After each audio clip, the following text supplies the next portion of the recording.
तर आज आपण सनई चौघडेचा आजचा एपिसोड बघणार आहोत.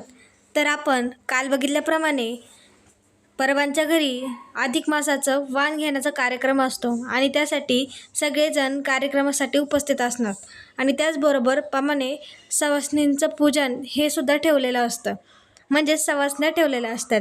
तर मग साक्षी तिथे येते आणि साक्षी पमाला बोलते, मावशी अजून काही काम आहे का, असेल तर सांग, मी करते. तर मग पमा तिला बोलते की नाही नाही, तू खूप काम केले, आता जरा आराम कर म्हणून. तर साक्षी बोलते, अगं इतकी धावपळ आहे आणि मी बसून कशी काय राहू, म्हणून जरा सांग काम मला, मी करते काम म्हणून. तर पमा तिच्याकडे बघून हसत असते. पमा साक्षीला बोलते, अगं आता गौतम तर आपला 4-5 दिवसांनी जावई होणार आहे म्हणून, तर आपण त्याला अधिक मासाचं वाण द्यायचं का. तर मग साक्षी बोलते, हो देऊयात की, चांगलीच गोष्ट आहे. आणि बोलते की जावयाचा आणि वेयांचा असं म्हणतात की लग्नाआधी खूप लाड करायचा असतो, नंतर ते आपलेच असतात म्हणून असं बोलतात आणि हसतात. तेवढ्यात साक्षीला तिच्या आईचा म्हणजे तेजस्विनीचा व्हिडिओ कॉल येतो. तर तेजस्विनी बोलते, अगं मी तुझ्यासाठी वाण आणलं आहे ना, तर ते जरा बघून घे, तुला मी फोटो सेंड केला आहे, ते बघ आणि तुला आवडत आहेत की नाही ते सांग म्हणून. आणि मग तिला मागे पमा दिसते आणि ती पैशांचं खूप बोलत असते की नाही का, आपल्याकडे पैसे आहेत तर मग घेऊन टाकायचं, पैसे नसल्यावर काही घेतलं नसतं, आहेत म्हणून घेते, म्हणून तुमचे लाड पुरवते, असं ती बोलत असते. आणि मग तिला दिसते पमा, मग ती बोलते, प्रमिलाताई कशा आहेत, बऱ्या आहेत ना. आणि बोलते साक्षीला की प्रमिलाताईंना सांग म्हणून अधिक मास आहे, तर मग त्यांचा जावई आता काही गौतम होणारच आहे, त्यामुळे त्याला जरा वाण चांगलं द्या असं ती त्याला म्हणते. म्हणजे ती एक प्रकारे त्यांची लाजच काढत असते, म्हणजे नाही का, ती दरवेळेसप्रमाणे करते तसं ती पैशांमुळे त्यांची इमेज घालवत असते.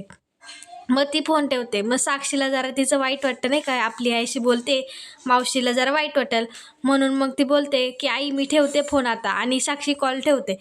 आणि पमाला बोलते, मावशी जरा सॉरी, ते आई ना जरा असंच बोलते. तर मग पमा बोलते, अगं जाऊ देते, त्यांचं कायमचंच आहे नाही का, मला एवढा राग वगैरे नाही आला त्यांचा. आणि साक्षी बोलते, मी तुम्हाला फोटो दाखवू का. तर पमा नको नको बोलते. इकडे गौतम परवांच्या घरी जायला निघतो आणि तो अर्चनाला आवाज देतो आणि बोलतो, मला जरा ऑफिसमध्ये काम आहे तर मी जातो म्हणून. तर मग अर्चना बोलते, अहो मला त्या मावशींनी सवासणींचं वाण घ्यायला बोलवलं होतं आणि आता सवासणींसाठी बोलवलं आहे, तर मग नाही बोलता नाही येणार मला, मी तिकडे जाऊ का. तर तो बोलतो, त्याला राग येतो, तो बोलतो, तिच्या कानापाशी हात नेतो आणि तिला असं वाटतं की तो आता आपले गाल पकडणार किंवा आपल्याला मारणार. ती मग घाबरलेली असते. तो बोलतो, जा पण लवकर ये. आणि मग ती बोलते, मी गेल्यावर काही प्रॉब्लेम नाही ना. तर मग तो परत तिचे गाल ओढतो आणि तो बोलतो, जा तू पण लवकर ये आणि मी कॉल करेल तुला. आणि मग ती बोलते, तुम्ही मला घ्यायला याल का. तर मग तो बोलतो, का. तर ती बोलते, अहो आपल्याकडे मम्मी पप्पांकडे पण जायचे, त्यांनी पण आपल्याला वाणासाठी बोलवले म्हणून. तर मग तो बोलतो, का तुझा बाप काय सोन्याचं काही देणार आहे का. तर ती बोलते, आता मग बोलवलंय म्हटल्यावर काहीतरी चांगलंच देतील ना. तर मग तो परत तिला तिच्या खांद्यांना पकडतो आणि बोलतो, किती शहाणी आहेस ग तू, द्यायलाच हवं, एवढा भारी जावई मिळालाय त्यांना, असं बोलत असतो. पण त्यांना काय माहिती असतं जावई आपला काय लायकीच आहे असं ते. तर तो बोलतो, आता गिफ्ट देणारे म्हटल्यावर मला यायलाच हवं, आणि तो बोलतो, येईल मी तुला घ्यायला. तर इकडे तेजस्विनी साक्षीला आणि आकाशला वाण घेण्यासाठी बोलवलं असतं, त्याच्यामुळे ती सगळी तयारी झालेली असते. ती आकाशला ओवाळायला घेते, आकाशला ओळते आणि साक्षीला ओळते आणि ती आकाशला वाणसुद्धा देते. तर आकाशचं वाण ही सोन्याची अंगठी असते. तर आकाश उघडतो बॉक्स आणि बोलतो, आई ह्याची काय गरज होती.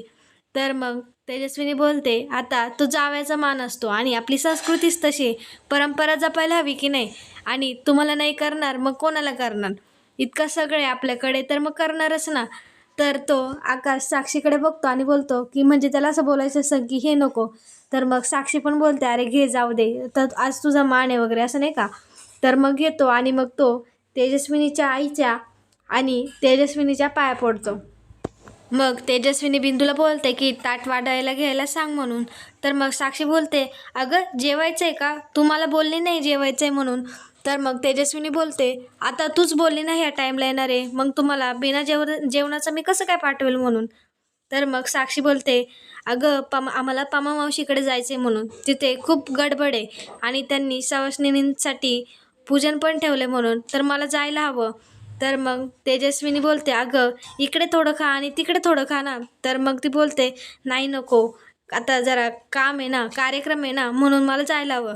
तर मग तेजस्विनी तिला टोमणं मारते आणि बोलते की आता माझ्या लेकीला सासरची माणसं जवळ झालेत ना, आता आईचं काही ऐकणार नाही. आणि हे सगळं गौतम ऐकत असतो तिकडनं. म्हणजे त्याला असं वाटत होतं की यार ताई आपल्याला म्हणावी आणि आपण सुद्धा त्यांच्याकडे जावं म्हणून. पण ती असं काही म्हणत नाही त्याला. इकडे साक्षी तिला कसं तरी हे करते, मॅनेज करते आणि बोलते अगं आई आम्हाला जायला हवं. तिकडे सवाष्णींचं वाणसुद्धा आहे ना, मग जातो आम्ही. तर आकाश तिला बोलतो तुला थांबायचं असेल तर थांब. तर साक्षी आकाशला सुद्धा बोलते नाही नको म्हणून आपण जाऊया म्हणून तिकडे तिकडे जाणं आपल्यासाठी गरजेचं आहे. आणि वाण आहे आणि ते त्यांच्या जावयाला पण बोलवणार आहे तिकडे वाणासाठी. तर मग तेजस्विनी बोलते की त्यांचं जावई त्यांनी त्यांच्या जावेला वाण देऊ दे, इकडे मी माझ्या जावेला वाण देऊ दे. साक्षी बोलते नाही नको ना, आम्ही येऊ नेक्स्ट टाईम आणि मग जेवणच जाऊ म्हणून. तर मग साक्षी पमाच्या घरी यायला निघते. इकडे जय गौतम बांदेकरच्या घराजवळ त्याची वाट बघत असतो. म्हणजे घरातनं बाहेर कोणी येतंय का याची वाट बघत असतो. पण त्याला म्हणजे जास्त वेळ कोणी येतच नाही, ते खूप टाईमपासून तिथं उभं राहिलेले असतात. तर मॅक बोलतो मला असं वाटतंय की ते इथून फरार झाले असतील म्हणून. आता आपण काल आलो ते त्यांना कळलं होतं, मग तो इथनं फरार झाला असेल. तर मग जय बोलतो नाही 4-5 दिवसांवर आता लग्न आलं आहे आणि त्याला अशा वर्षी लग्न करायचंच आहे, त्याच्यामुळे तो इथनं गायब होणार नाही म्हणून. तर मग मॅक बोलतो हां टॅलेंट आहे सर तुमच्यात, तुम्ही सुद्धा खूप छान विचार करता म्हणून. तर मग जय त्याला शांत करतो. आणि इकडे गौतम दरवाजा उघडायला बघतो, पण त्याच्या लगेच लक्षात येतं की जय जर इथे आला असेल तर. मग तो खिडकीतनं बघतो आणि त्याचा संशय खराच ठरतो की जय तिथे आलेला असतो म्हणून. तर तो बोलतो अरे यार हा जय इथे पण आला का, आता मी पमाच्या घरी म्हणजे परबांच्या घरी कसं काय जाऊ म्हणून असा त्याला प्रश्न पडतो. मग त्याचा उजवा हात तर आपल्याला माहितीच आहे. पण तेवढ्यात त्याला त्याची आई कॉल करते आणि बोलते तुला अजून किती वेळ आहे, तू लवकर पोच म्हणून. तर मग गौतम बोलतो हो मी पोचतो म्हणून लवकर, जरा मीटिंगमध्ये अडकलं आहे, मीटिंग झाली की मी येतो लगेच. तर मग ती ठीक आहे बोलते आणि बोलते की आम्ही निघालो आहे, तू निघ लवकर म्हणून तिथनं. आता मग गौतम विचार करतो की आपण आता याला कसं काय घालवायचं. इकडे समायरा मेकअपचा डब्बा घेऊन बसलेली असते. तर शरू तिला बोलते सगळीकडे डब्बेच डब्बे, सगळे काय सकाळी सकाळी काय डब्बे घेऊन बसते का काय, हे असं तिला शरू बोलते. तर मग समायरा बोलते की तुला हे डबे दिसत आहेत का, मी तर मेकअप करते म्हणून. तर मग शरू बोलते आता मेकअप तर डब्यात आहेस ना, डब्यांना डब्बा नाही म्हणणार मग काय करणार. तर ती बोलते की हे कॉस्मेटिक्स आहे आणि याच्याने मी मेकअप करते. तर मग शरू तिला बोलते कशाला एवढं थापतेस आणि कशाला स्किन केअर वगैरे करतेस, मी तर रोज करते असं. तर मग समायरा बोलते तू काय करतेस रोज. तर ती बोलते मी साबणाने तोंड धुते, खाते पिते आणि वेळेवर झोपते, मला याची अशी काही गरज नाही आहे. तर तिला शरू बोलते की तू सकाळीच चांगली दिसत होती. तर ती बोलते का. तर ती बोलते तिच्या अंगावर पीठ सांडलेलं असतं ना, तर ती तिला त्याच्या टोमणं देत असते. तर ती बोलते तुझ्या अंगावर जेव्हा पीठ सांडलं होतं ना तेव्हाच तू चांगली दिसत होती म्हणून तिला ती शरू असा टोमणं देते. आणि आता इकडे समायराचा फोन वाजत असतो, तिला एक कॉल येतो. तर मग शरू तिथे असते त्याच्यामुळे ती काही घाईघाईने बघत नाही आणि ती उचलते. तर कॉल असतो गौतमचा. तर गौतम बोलतो की तो जय माझ्या घराच्या खाली आला आहे, मी काय करू, त्याला तू काहीतरी कर आणि त्याला इथनं बाहेर काढ. तर समायरा आता कशी काय त्याच्यासोबत बोलले, कारण शरू त्याच्या पुढे असते त्याच्यामुळे ती असंच हसत वगैरे इंग्लिशमध्ये काहीतरी आपलं बोलणं टाळून देते, येस येस बोलते. इकडे गौतम चिडतो की ही अशी का बोलते बाबा, तू काहीतरी कर बोलतो आणि तो मग कॉल ठेवून देतो. आणि मग शरू पण विचार करते की ही अशी काय इंग्लिशमध्ये वेगळीच बोलते, कारण तिचं बोलणं लगेच चेंज होतं ना. तर ती विचार करते ही का अशी बोलते. तर मग समायरा बोलते हो हो मी काहीतरी करते म्हणून. आणि घरात आता आकाश आलेला असतो. आकाश पम्माला आवाज देतो, मग पम्मा वगैरे सगळे येतात आणि मग आकाशची विचारपूस करतात आणि कसं आहे ते मग सगळे विचारतात. तर इकडे समायरासुद्धा कळतं की आपला भाऊ आला आहे. तर समायरासुद्धा येते आणि त्याला विचारते की तू काय करतो आहेस. आणि मग ती त्याचा फोन घेते आणि ती जयला मेसेज टाकते की ऑफिसमध्ये कोणी नाही आहे, तू दादा तिथे प्लीज जा लवकर म्हणून. मग लगेच इकडे जयला मेसेज येतो. जय तो मेसेज वाचतो आणि मॅकला सांगतो की गौतम आकाशने मला असं असं मेसेज केलं आहे म्हणून, तर आपल्याला जायला हवं, आपली मीटिंग किती वाजताची आहे. तर मॅक लगेच मीटिंग बघतो आणि बोलतो की अजून वेळ आहे, आपण थांबलो तर काही होणार नाही. तर मग जय बोलतो की नको, त्याचं एवढंच आता नुकसान झालं आहे आणि आता आपल्यामुळे काही नको व्हायला, आपण ही मीटिंग कॅन्सल नको करायला म्हणून. आणि हे सगळं गौतम वरतून बघत असतो आणि मग जय तिथनं निघतो. तर हे सगळं गौतम बघतो. मग जय गेल्यावर इकडे गौतम बांदेकरच्या जीवात जीव आल्यासारखं तो रिॲक्शन करतो आणि मग तो लगेच समायराला कॉल करून सांगतो की तो गेला म्हणून थँक्यू बेबी असं तिला बोलतो. इकडे पम्मा स्वामीच्या पाया पडत असते आणि सुभाषसोबत जरा बोलत असते. तेवढ्यात तिथं अर्चना येते. अर्चना पम्मा मावशीला बोलते कशी आहे वगैरे असं तसं बोलते. तर पम्मा बोलते तुझे मिस्टर नाही आले म्हणून. तर मग ती बोलते अगं नाही त्यांना जरा काम होतं ना त्याच्यामुळे ते आले नाही आणि ते मला पिकअप करायला येणार आहे तेव्हा ते तुम्हाला दिसतीलच तेव्हा मी ओळख करून देईन असं ती तिला बोलते. आणि मग पम्मा तिला आतमध्ये बसायला सांगते. मग ती आतमध्ये बसायला जाते. मग शरू तिच्याशी जरा बोलत असते म्हणून. आणि मग पम्मा सगळ्या सुवासिनींना बसायला सांगते आणि प्रत्येकीला ओवाळून घेते. आणि मग आशू त्यांची ओटी भरते आणि सगळ्यांच्या पाया पडते आणि मग त्यांचं सुवासिनींचं पूजन चालू होतं आणि मग सगळ्या जेवायला सुरुवात करतात. इकडं मात्र आशावरीला आता खूप टेन्शन आलेलं असतं. शरू तिथे येते आणि तिला बोलते ताई तू टेन्शन नको ना गं घेऊ आपण सगळं नीट करूया म्हणून. तर आशावरी बोलते अगं आता सगळं किती पुढे पुढे होत चालले मला जसा दिवस जातोय तसं मला टेन्शन येते की माझं सगळं नीट होईल ना म्हणून. हे बोलत असतंच तेवढ्यात अर्चना तिथे येते आणि मग ते दोघी गप्प बसतात. अर्चना बोलते की काय चाललंय तुमचं. तर ती बोलते काय नाही असंच तुम्ही कधी आले म्हणून. तर ती बोलते आत्ताच आले. तर शरू बोलते तुमचे मिस्टर नाही आले म्हणून. तर ती बोलते नाही आहो त्यांना जरा जॉबमुळे जायला लागलं त्यांना एक अर्जंट मीटिंग होती ते मला घ्यायला येणार आहेत म्हणून तर तेव्हा मी तुमची ओळख करून देईन असं ती त्यांना सांगते. मग शरू तिला बोलते की तुम्ही माझ्या आईला वाचवलं त्याबद्दल थँक्यू तुमचे. तर ती बोलते नाही आहो एवढं काय त्यात. आणि मग अर्चना आशावरीला तिने जे गिफ्ट आणलेलं असतं ती देते.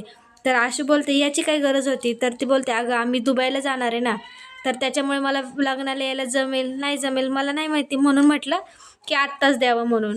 तर मग आशूसुद्धा थँक्यू बोलते आणि तिला जरा बसायला सांगते. आणि आता बाहेर गौतमची आई आलेली असते. पम्मा त्यांना विचारते की आमचे जावई बापू नाही आले. तर ती बोलते त्याला मीटिंग होती ना येतच असेल. आणि तेवढ्यात तिथे गौतम येतो. मग आशूला आवाज देते. आशू सगळे ते जमा होतात आणि मग पम्मा लगेच त्याला ओवाळायला घेते. आणि तेवढ्यात सुभाष तिथे येतो. तर सुभाषला ती बोलते वाण आणलं का म्हणून. तर सुभाष बोलतो हो आणले अगं पण जर आपण असेच पैसे खर्च करत राहिलो तर आपल्याला वेळेला पैसा उरणार नाही म्हणून. तर मग पम्मा बोलते अहो आता ही तर प्रथा आहे तर आपल्याला ही करावीच लागेल. तर मग सुभाष तिला हो हो बोलतो आणि मग ती त्याला ओवाळायला जाते. पम्मा घरच्या जावयाला म्हणजे गौतमला ओवाळून घेते. इकडे सुभाष पण त्याला वाण देतो आणि त्याने वाण म्हणून कडा आणलेला असतो. तर मग गौतम बोलतो ह्याची काय गरज होती बाबा. तर तो बोलतो की द्यायलाच लागते म्हणून ही आपली प्रथा आहे म्हणून आणि तो त्याला ते वाण देतो. तेवढ्यात अर्चना बोलते की मावशी मी निघते म्हणून. आणि आता गौतमला तर हा आवाज ओळखीचा वाटतो. गौतम बोलतो अरे ही तर अर्चना ही इथे कशी काय. आणि तो मग त्याचे हात वगैरे सगळे कापायला लागतात. तो एकदम नाही का घाबरतो. आता जर ही पुढे आली तर मग ही आपल्याला बोलेल अहो तुम्ही इथे कसे काय. आणि मग ह्याचं सगळं सत्य मग ह्यांच्यासमोर येईल. त्याच्यामुळे तो असा घाबरायला लागतो. आणि मग शरू त्याच्याकडे बघते की ह्याला काय झालं. तो एकदम असा नाही का त्याचे बोटे उडायला लागतात असे. तर ती बोलते ह्याला काय होतंय म्हणून. तर शरू बोलते अहो तुमचे मिस्टर आले का असं अर्चनाला बोलते. तर मग ती बोलते नाही अजून मी त्यांना कॉल करते म्हणून. मग ती अर्चना त्याला कॉल करायला घेते. आणि आता तिचे मिस्टर हे गौतम असतो. मग ती कॉल करायला घेते आणि गौतमच्या खिशातला फोन वाजतो. आणि शरूला डाऊट येतो की हिने कॉल केला ह्याचा कॉल का म्हणजे ह्याचा फोन का वाजतोय. इकडे ती तर कॉल करत असते आणि हा तर काही कॉल उचलत नाही. तो एकदम असा कापायला सुरुवात होते की अरे आता काय करू. शरूला वाटतं काहीतरी गडबड म्हणून. तर तो कॉल उचलतो आणि तिला हळू आवाजात बोलतो तू लवकर बाहेर ये म्हणून. तर मग ती बाहेर यायला निघते. पण शरू बोलते की तुम्ही एवढ्या लवकर का जाताय त्यांना येऊ द्यात म्हणून. तर ती बोलते नाही जर घर नाही सापडलं तर मग कसं काय करायचं. तर मग पम्मा बोलते आसावरीला तू त्यांना अनारसांचा घास भरव म्हणून. तर मग आसावरी ते ताट घेऊन अनारसांचा घास भरवायला जाते. आणि गौतम लगेच उठून बाहेर येतो. तो घास म्हणजे तो घास भरून सुद्धा देत नाही. तो डायरेक्ट तिथनं निघून जातो. आणि मग अर्चनासुद्धा त्याच्या पाठी लगेच बाहेर येते. आणि मग इकडे गौतम सगळं त्याचं कुंकू वगैरे पुसतो आणि मग अर्चना त्याच्या गाडीवर बसते. इकडे शरू बाहेर आलेली असते आणि ती अर्चनाला बघते की ती तिच्या नवऱ्याच्या गाडीवर बसली. तर मग ती विचार करते, हा नक्की गौतम बांदेकरच असेल का? मला तर असं वाटतं की काहीतरी गडबड आहे म्हणून. आणि ती विचार करते की गौतम बांदेकरचा शोध घ्यायलाच हवा म्हणून. आणि मित्रांनो, आता त्याचं सगळं सत्य पुढे येणार. आणि इकडे शरू ती आसावरीला बोलते की आता परवांच्या जावयांना अधिक मासाचा पहिला घास भरव म्हणून ती मग गौतमला भरवते आणि मग शरू जयला भरवते. आणि आता मित्रांनो, आपल्याला पुढील भागात असं पाहायला मिळणार आहे की मग गौतमने तर अर्चनाला सोडून परत तो येतो आणि मग अर्चनाची बॅग तिथेच राहिलेली असते. त्याच्यामुळे अर्चनासुद्धा तिथे येते. गौतमला ते मान वगैरे देत असतात, ते जेवायला बसतात. आणि मग अर्चना घरात एंट्री करते आणि बोलते, तुम्ही इथे कसे काय? तर मग शरूपमा तिला विचारतात की तू यांना ओळखते का? तर ती बोलते, हो हे माझे मिस्टर आहेत म्हणून. ती त्याला असं सांगते. मग सगळ्यांना धक्का बसतो, अरे ही अशी का बोलते? हा तर आमचा जावई आहे आणि ही त्यांना डायरेक्ट मिस्टरच बोलते. तर मग शरू त्याला सगळा जाब विचारते आणि काय सत्य आहे ते सगळं त्याच्या तोंडून उलगडून घेते. आणि मग तो खरं सांगतो. आणि मग अर्चनाला खूप राग येतो की याने माझी फसवणूक केली म्हणून. मग अर्चना त्याच्या कानाखाली देते आणि ती एका खूप मोठ्या धोक्यापासून बचावते. आणि पुढे काय होते नक्की, गौतमला नक्की कोणती शिक्षा होईल आणि त्याचं सगळं तो दुबईला नेऊन मुलींसोबत काय करतो हे सगळं सत्य त्याचं बाहेर येईल का, हे पाहायला विसरू नका सनई चौघडे.